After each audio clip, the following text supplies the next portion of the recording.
I guess the quality of those goals kind of shows what you were up against tonight. Yeah, absolutely. Got off to a flying start and we're causing them mayhem, in their defensive final third. But it wasn't to be because of those strikes. That was the difference. At the end of the day, they pulled off devastating strikes from distance. I think we can still learn. When we reflect properly, when you see the video, could we have engaged those strikes? The player and the ball a little bit earlier because they have that quality. High up you go, they possess that real quality to be able to finish strikes, execute them as well as they did. But I guess that's what comes with being a League One player, doesn't it? And that's what your lads have got to aspire to. Well, yeah, and they're all the right age. We've got lads who have actually stood up to the task really well tonight. And, a big difference as well between the levels is consistency. Now, that's the challenge for our lads. Now, get yourself geared in and focused on the next job in hand, which is Bromley. And if we show a consistency of attitude and an organisation that we showed tonight, and no shortage of ability, we should do well in the league, and that's what we have to, hand over to the players as a challenge now, and let's focus on that. I know it's a bit of a cliche, and a cheesy one at that, saying right, focus on the league, but we have to focus on being better than and striving for more, because tonight just showed what a good team we are. Yeah, I was going to say, that is the first step, isn't it? You've shown you've got that ability. It's now just producing it consistently. Yeah, to be honest, we had 7 wins, 3 draws and a defeat leading up to this. So there's every reason to be positive about it, because the lads have grown and grown, in stature throughout the season. But there should be no regrets about tonight, and therefore Saturday, let's get right on it. And it's a big challenge. Bromley, good team, powerful players. But we've got to get the adrenaline pumped back in there. The danger is that people go flat. Yeah. But they didn't tonight. They turned up and dug in, did Portsmouth, and it's no hard luck story. It's one of those things. But I think that we've got to keep aspiring for more. The players should, because, like I said before, they're the right age to grow again. Well, you have to be careful then in training the next couple of days, just to check who has and who hasn't. Oh, they're not in. We've given them 2 days off, so they can be resting up and watch a bit of boring daytime TV and then come back flying, at the end of the week. And I think they deserve that. Obviously, they've been in all weekend. Today dragged on so long, and then to delay the kick-off as well with all that drama. It's been a really long day, but they deserve the next 2 days off, and then we can go again. And do you think the confidence they'll take from having pushed Portsmouth so hard will count for a lot of the games? Well, it should do. It should do. They've played it up against players with championship pedigree. They'll have had a very competitive budget at League One level. And you're talking. If you assess our squad, the majority of our players who started tonight were recruited from Conference North. So they stepped up and they nailed that level to get to the next level, and we've done well so far in 18 months at this level. So why can't so many of our players just think, hang on, we can do it, and we can do it here. We can go up and we can do well. And they've got to demand that from each other, and we've got to keep on at them, because then we know that they can reach high levels. You're saying no hard luck story, Simon, but how unfortunate do you feel about the nature of those 2 goals? They're both excellent strikes, were they? Yeah, so I don't think you can say it's unlucky or bad luck, the fact that they've smacked one in, with one left foot and one right foot. They executed the strikes brilliantly. So it's not unlucky. If it had come off someone's heel or the back of someone's head, then that's perhaps unfortunate. But maybe we ought to pull the trigger ourselves a bit more, a few more times, a bit more often. I thought George Thompson had a great effort, just side of the post, second half.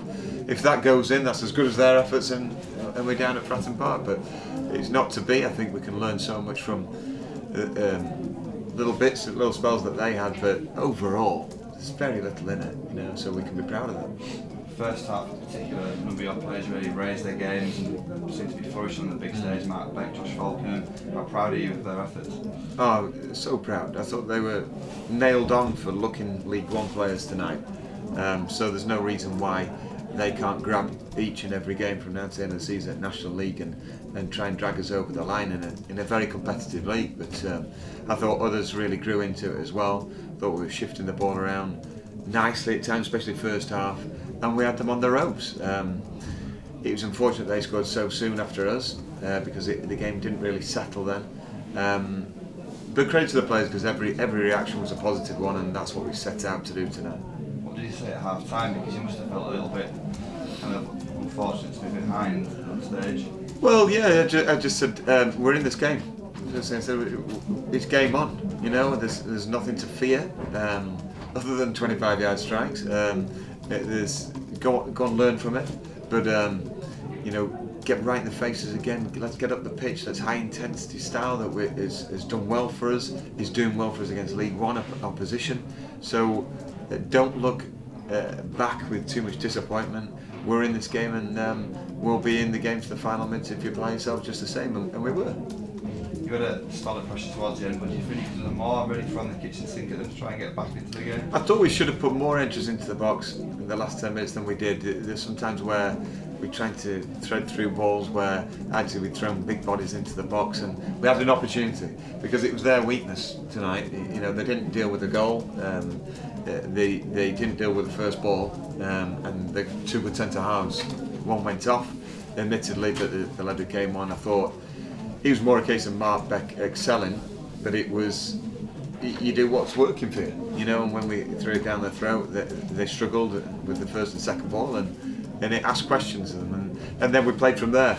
But yeah, I think we could have put more entries into the box a little bit earlier, and we'll learn from that. You've more than matched the League One team, a really good League One team tonight. How much more have you learned about your players? I've learned, you know, they can step up, but like I said before, now it's not a one-off game, it's consistency.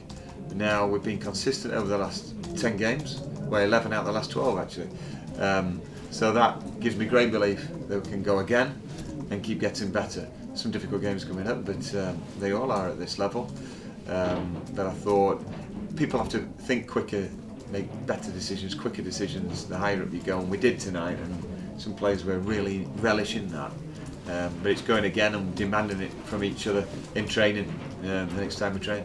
This club is aspiring to become a Football League outfit. This tonight kind of just confirmed how close you are to closing that gap and getting where you want to be. Yeah, it's exciting. Just the reaction, you know, from the fans when we scored.